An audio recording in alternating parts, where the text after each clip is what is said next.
پایتخت افغانستان تقریباً در نیم قرن اخیر گهواره آشوب و جنگ بود و کابلیان و سایر باشندگان این شهر آنچنان جبر روزگار را چشیدند و تحمل کردند که امروز لبخند از چهره‌هایشان ناپدید است. در محور یک حرکت خود جوش شهروندی گروهی از رضاکاران همدل به وجود آمد که در قدم اول خواستند به کابل و شهروندانش لبخند هدیه کنند و آن هم در نوروز سال 1394 با تدبیر جشن بزرگ همدلی تحت نام نوروز لبخند و همدلی. سمبل جشن همدلی از خودم دلهایی که در سمبل میبینیم نمایندگی از زبانها، کلتور، عنعنات و قوم‌های مختلف افغانستان میکنه. از خرد و کلان زن آمد که با هم آمدن و زیر همین سقف همدلی که خود افغانستان است با هم همدل شدن، یک جای هستن، با هم کار میکنن و با هم مثل که جشن نوروز یا از جشن نوروز استقبال کردن، جشن‌های دیگر استقبال کردن و همدلی خود نه تنها در افغانستان بلکه به همه دنیا یا ثبوت خواهد کرد. این تلاش خود جوش شهروندی قوت حاصل کرد. دایره رضاکاران متعهدش وسیع شد و گوش شنوا پیدا کرد. رئیس جمهور افغانستان جلالتمآب محمد اشرف غنی چگونگی تدبیر این را حمایت معنوی نمود و پیام تلویزیونی و موفقیت این جشن هدیه کردند و تا یک فرمان سال 1394 را سال همدلی اعلام نمودند. معاون اول رئیس جمهور جلالتمآب عبدالرشید دوستان و نماینده خاص رئیس جمهور در امور حکومتداری خوب جلالتمآب احمد ضیا مسعود به نوبه خود برنامه جشن همدلی پغمان، باغ بابر و قصر ملکه را حمایت نمودند. وزارت‌های اطلاعات و فرهنگ، امور داخله، ریاست عمومی امنیت ملی، شارواره کابل، اداره حفاظت از محیط زیست، کمیته ملی المپیک در ساحات کاری خود این جشن را مساعدت همه جانبه نمودند. همچنان نهادهای جامعه مدنی، سکتور خصوصی، اجتماعی و مؤسسات بین المللی بر روال کار این روند دلچسپی نشان دادند. این جشن بر روز جمعه 29 خرداد 1393 در قصر پغمان آغاز گردید. در برنامه افتتاحیه این جشن جلالتمآب احمد ضیا مسعود پیام رئیس جمهور افغانستان را به قرائت گرفت و جشن را در همدلی با جناب منصور نادری و سایر بزرگان حاضر رسما افتتاح نمودند. سال نو همه هموطنان مبارک باد. سال نو 1394 سال همدلی و هم مشارکت است. حالا همدلی با همی و هم دیگر پذیری یک گزینه نه بلکه یک نیاز مبرم است که با مشارکت و مثابه یک شهروند و هموطن مسئولیت پذیر باشیم. نوروز یک عنعنه دیرین سرزمین ماست و هر هموطن ما حق دارد آن را تجلیل کند. نوروزتان پیروز و هر روزتان نوروز. درنو میلمنو ډیر خوشحاله یو چې جناب معاون صاحب احمد ضیا خان مسعود او جناب سید منصور نادری او نور دوستان عزیزان او مشران دلته حاضر دي.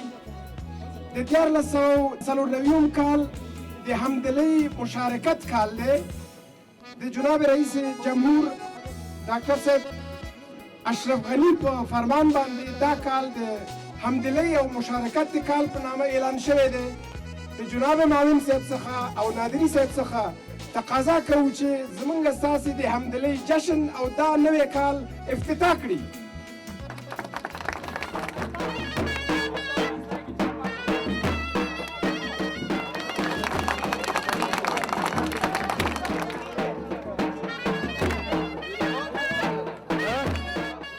ما وقتی که با دوستا صحبت کردیم و آمدیم اصلا ایده مطرح شد که بیایید این بار ما جشن بگیریم، حداقل با هم بودن در کنار هم بودن با یک جشن آغاز بکنیم و یک حرکت وسیع داشته باشیم.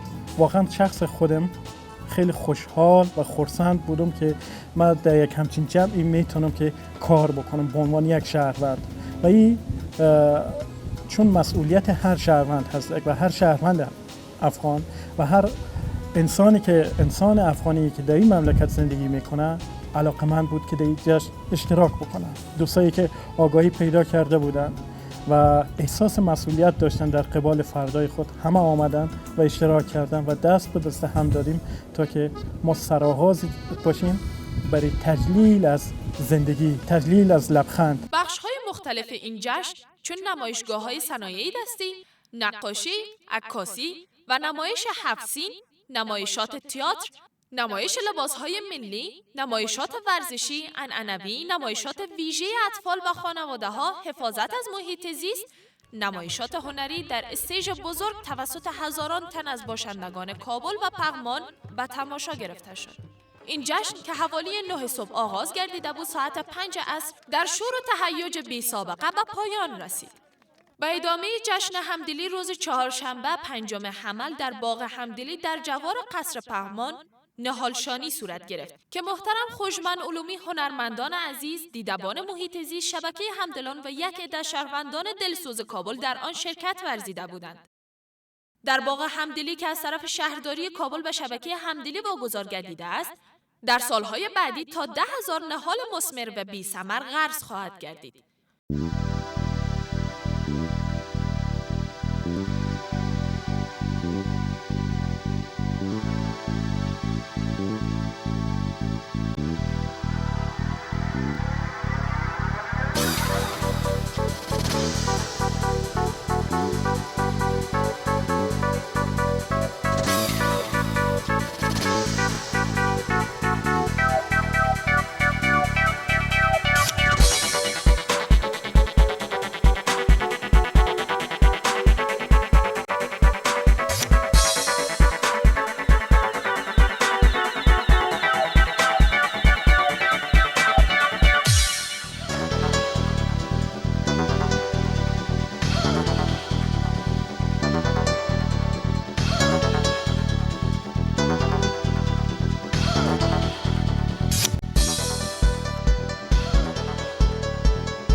خانواده را با یک شادی بسیار زیبا پذیرایی کنیم.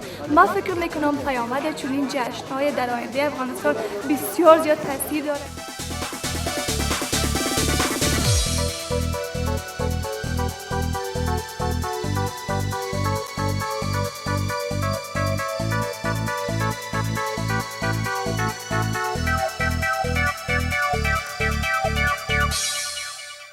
دادو که در دیار تا 9 کال ټول خوشحالی سره تیر شي. دعا میکنیم که سال بسیار پر افتخار، پر میمنت و در آینده هم ملت ما آرام باشه.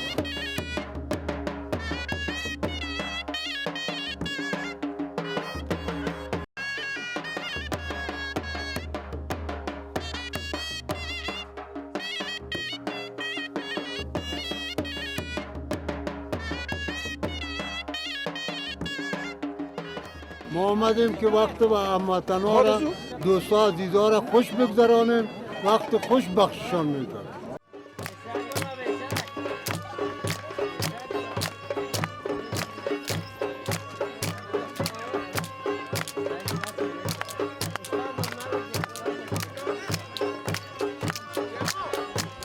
دوستایی که اینجا میبینید اینا به اصطلاح گل سر سبد از این برنامه ما بودن. اینا از آستانهای مختلف افغانستان لباسهای محلی و عنعنوی را رقمی جور کردن که هم در بینش عنعنات ماست و هم در بینش رنگا و مدرنیتی در نظر گرفته شده و همدلی آمد. همدلی هم در بینش هست. از خاطر ازی که کل ما همدل هستیم یک چک چک سر زمین میکنیم. دا د مزار شریف دی د قطغن سرزمین او کومه اخوالش ما په سر کړی دو دا د نورستان دو او زه غواړم په دا خپل شوشر کوم د لباس چې تاسو ته کوم غواړم یو همدلي د ټولو ولایت ترمنځ ولایت څخه ټول ممالک داسې فکر نه کوم دا پردی دی زه پښتون یم دا هزاره د تاجک دی غواړم ټول سره یو ځای دوستای عزیز یک بخش از نمایشگاه امروز ما این هفت میوه است. یکی از مهمترین عنعنات سفره نوروزی است. اون 7 میوه است، این به ضرورت نیست توضیح بتم و این یک بخشی از این نمایشگاه امروز ما بود و ما خودش خورده نمیتونم، منتها اگه اجازه تان باشه ما اوش شب بکنم. اجازه است؟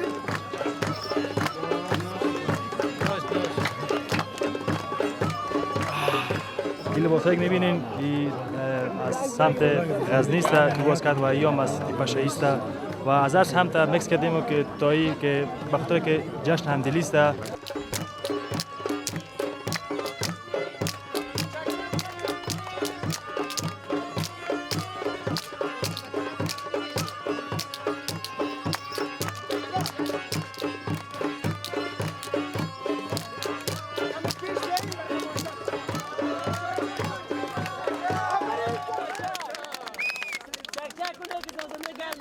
جشن همدلی را که خوشبختانه سال هم به می نام مسما شد به نام سال همدلی و مشارکت که فال نیک بگیریم، یک سال باشه که همه با هم همدل باشیم. خوشنود هستم که امروز در این مجلس اشتراک نمودم و خوشی های مردم که دیدن خداوند همیشه افغانستان را خوش و خوشنود داشته باشد.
بر روز پنجشنبه ششم حمل 1394 ساعت 10 صبح جشن بزرگ همدلی در باغ بابور با تدبیر کنفرانس مطبوعاتی آغاز گردید. در این جشن نیز ده‌ها هزار خانواده و شهروند کابل از نمایشگاه‌های نقاشی، عکاسی، صنایع دستی، محل بازی و سرگرمی اطفال، بازار مواد غذایی عنعنوی، استیج بزرگ موسیقی و سایر نمایشات تئاتر، سرکس، شعبده بازی و نمایش لباس‌های استان‌های مختلف افغانستان دیدار نمودند.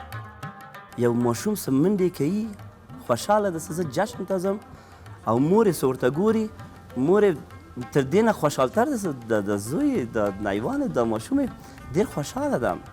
دې پلار چې بیا ګوري دا پلار خپل ځان ډیر یو هغه با سعادت سړی بولي ما کده او ما ښځه او ما ماشومانم خوشحاله دي. دوی تر ما نه نور با سعادت سړی نور نشته. بیا هغه ساعت هغه وختي ده چې ما اوښکې باید راشي زه په دې کلکتیف کې په دې یو ماشین یا یو ګراري د همدلی کې یو وړکی غړی یم. در استیج بزرگ هنری فرهنگی هنرمندان محبوب و سرشناس هنر موسیقی افغانستان هر کدام وجیه رستگار، آرزو نیکبین، رویا دوست، فرزانه نوابی، گروه FM فرهاد و متین، ظفر جاوید، علی ساقی، گروه محلی وزارت محترم اطلاعات و فرهنگ با شور و هیجان بی سابقه برای تماشاچیان برپا گردید. جشن همدلی را که ما و شما بسیار به وقت کم و به ابتکار یک حرکت شهروندی افغانی و رضاکارانه ما را برای انداختیم که نتیجه بسیار خوب داشت. این اگر گذشته از این ببینیم ممالک اروپا از دستاوردهایی که فعلا ما و شما شاهدش هستیم این تاریخچه میتونه چندین صد ساله داشته باشه. من به طور مثال یک جشن موسیقی رو براتون میگم که در فرانسه او را سالانه تجلیل میکنن در تابستان. این جشن فعلا یک سابقه داره که تمام مردم فرانسه را چون موسیقی است به طور یکی دیگه یک جای میکنه. اما اصل تاریخچه از یک تاریخچه دینی بود. چندین سال پیش یک راهب دینی که یکی از یک نوع بایدای مخصوص کلیسا را میخواند که به نام بایدای گریگوریان میگن، دفعتا صدای خود از دست داد و این با واسطه ریاضت و بسیار تمرینای عبادت و کارهای بسیار مشقت را که ای با خود قبولان قسم خورده بود که هر روز که دوباره صدای خود پیدا کنه یک الفبای موسیقی را جور میکنه و این بالاخره بعد از چندین سال تمرین و مشقت تانست که دوباره صدای خود به دست بیاره و به می افتخار و به وعده که کرده بود الفبای موسیقی را که ما شما به سیستم هندی به نام سارگاماس و به سیستم اروپایی دور می فصیل است که هفتاست، این یک شعر هفتایی تیار کرد که ابتدای هر شعر بعد از او گرفتن که الفبای موسیقی از این تیار شد. این حال ما و شما میتونیم که از دستاوردهای این مردم که چندین صد سال تجربه دارن این را ما میتونیم که استفاده کنیم و به می سلسله همدلی را که ما و شما پیش میبریم بخیر بتونیم که از یک ساحه محدودی که جشن نوروز بود آهسته آهسته در این کلتورهای مختلف مناطق مختلف افغانستان داخل کنیم و از این یک جشن باهمی که یک مخرج مشترک عادات و عرف و رواج مردم باشه که کلگی در او خود شناختانده بتانه یا خود بشناسه. اگر ما شما یک جشن محدود بگیریم شاید مردم کابل خود در او بشناسه و تجربه اروپا به ما میتونه که نبیل اجازه بده که چطور استفاده کنیم که یک جشن جور کنیم که تمام مردم افغانستان از اقشار مختلف از مناطق مختلف خود در این جشن هویت خود ببینن و این راستی به دل صاف و به شوق در این جشن اشتراک کنن.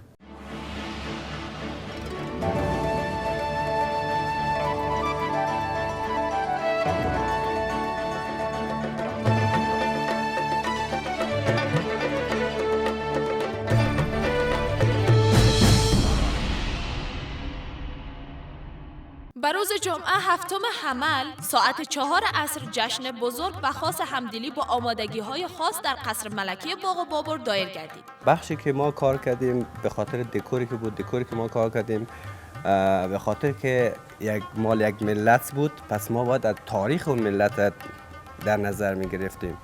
تاریخ ملت چی بود؟ آثارهایی که وجود داره. پس ما آمدیم از آثارهایی مثلا دروازه پغمان استفاده کردیم و او را سه‌بعدی شما ساختیم و او چیز است که آثاری که ما داشته باشیم او رو باید ما به رخ بکشیم و چیزی که داریم هست. این جشن اختتامیه به اشتراک حدود 600 تن از مهمانان عرصه‌های مختلف دولت و حکومت، جوانان مؤسسات تحصیلات عالی و تعلیمی، جامعه مدنی، نخبگان کابل، سازمان‌های اجتماعی و غیره برگزار گردید. این جشن نیز در برگیرنده نمایشگاه‌های صنایع دستی، نمایشگاه‌های عکاسی و نقاشی در صحن قصر زیبای ملکه باغ بابر ترتیب گردیده بود. مهمانان با ورود در محل جشنواره با نوشابه‌های سرد استقبال گردیدند و در ادامه تمام بینندگان و تماشای نمایشات موسیقی استیج بزرگ و زیبای موسیقی که به شکل بسیار عالی مزین گردیده بود نشستند که این نمایشات در ذات خود در 10 سال اخیر بی سابقه بود. تمام تلویزیونایی که در کابل فعالیت داشتن، در افغانستان فعالیت داشتن، در پیام رسانی جشن همدلی ما را همراهی کردن، ما را کمک کردن تونستن پیام را به یک نوع برسانن. هم تلویزیونی که ما را در بخش پروداکشن و بخش ثبت برنامه جشن همدلی به خصوص با کنسرت ما کمک کرد. تلویزیون طلو بود که به همکاری تلویزیون طلو با مو داشته‌های که از نگاه تکنیکی اونا داشتن تونستن مو کنسرت همدلی را که در قصر ملکه باغ بابر داشتیم این را بتونن ثبت کنه، کاور کنه و من مطمئن هستم به زودترین فرصت این کنسرت مردم افغانستان از پرده تلویزیون طلو خواهد دیدن. گردانندگان تلویزیون طلو که همکار رسانه‌ای جشن همدلی بود، برنامه را آغاز و از هنرمندان محبوبی چون آریانا سعید، امیرجان صبوری و جیار استگار، آرش بارز، آرزو نیکبین، رویا دوست، شریف غزل، گروه هنری فولکلور افغانستان و سایر هنرمندان مهمان برنامه برای اجرای آهنگ‌هایشان دعوت نمودند و نمایش زیبا، مهیج و پرشوری را تا باریدن یک باران جانانه بهاری که باعث عدم اجرای برخی هنرمندان دیگر گردید، در اوج زیبایی و شوق به پایان رساندند.